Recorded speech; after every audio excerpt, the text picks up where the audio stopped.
ओम श्री गुरवे नमः। ओम शांति शांति शांति।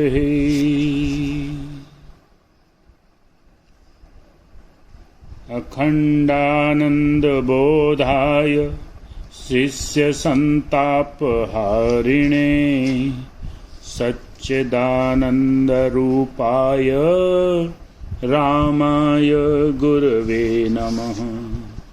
ओम शांति शांति शांति।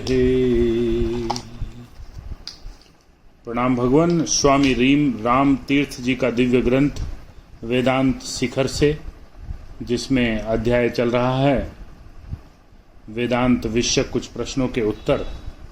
और कल के सत्संग में फोकस पॉइंट था कि वेदांत परमेश्वर को अपने से दूर नहीं मानता। अब आगे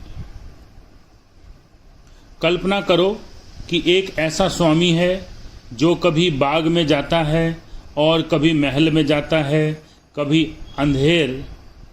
अंधेरे कारागार में रहता है और कभी श्रृंगार गृह में जाता है।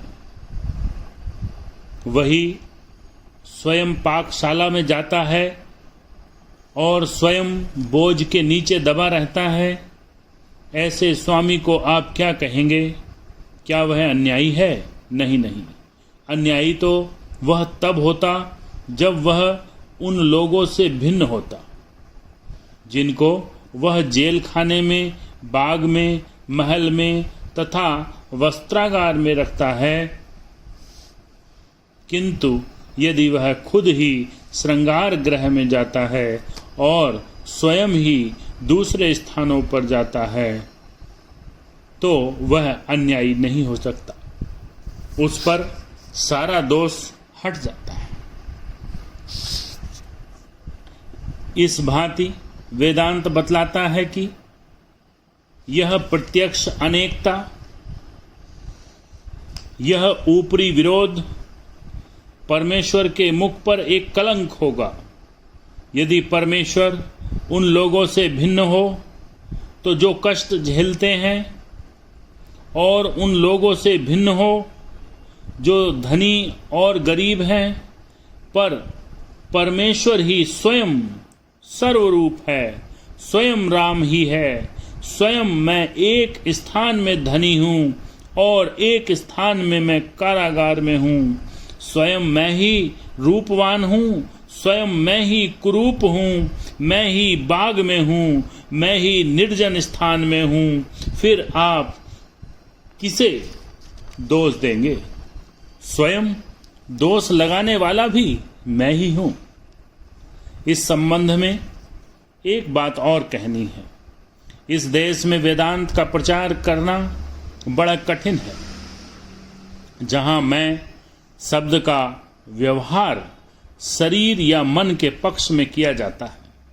इस देश के लोगों को ऐसा करने की आदत है कि मेरे आत्मा है, और इस मैं से उन्हें शरीर, मन, बुद्धि, अंतःकरण या जीव का बोध होता है।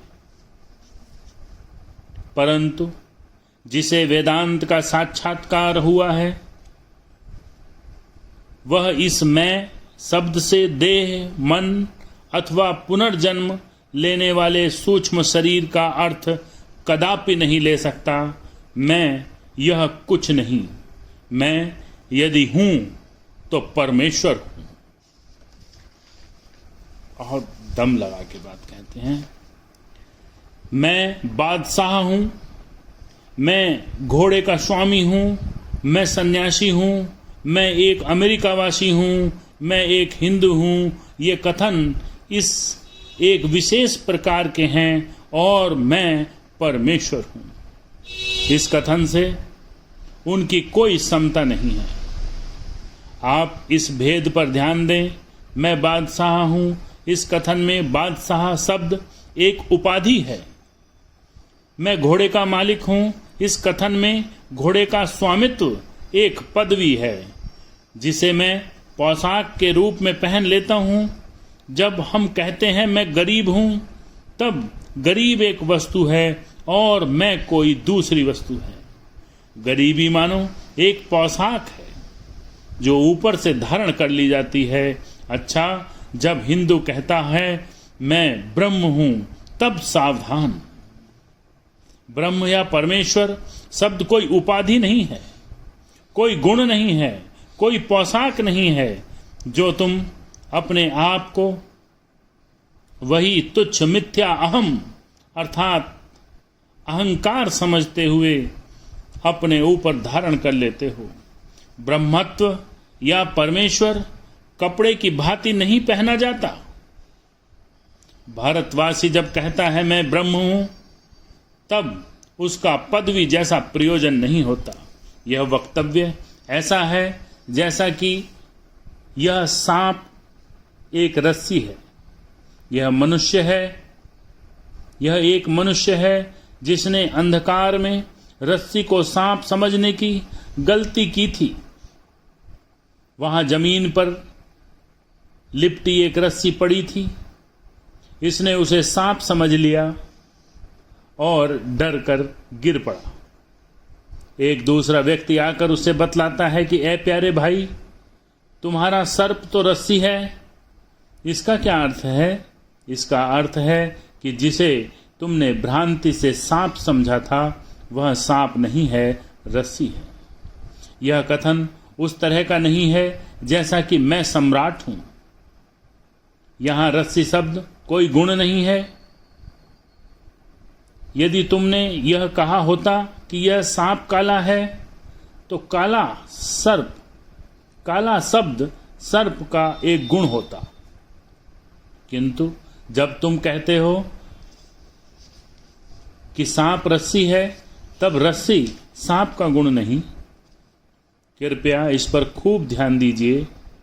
इसे हृदयंगम करना तनिक कठिन जान पड़ता है, किंतु एक बार इसे समझ लेने पर तुम्हें शंकाएं उठने का कोई अवसर न रह जाएगा। इसे ठीक समझिए, सांप काला है, यह एक प्रकार का कथन है, और सांप रस्सी है, बिल्कुल दूसरी तरह का कथन है। ओम शांति।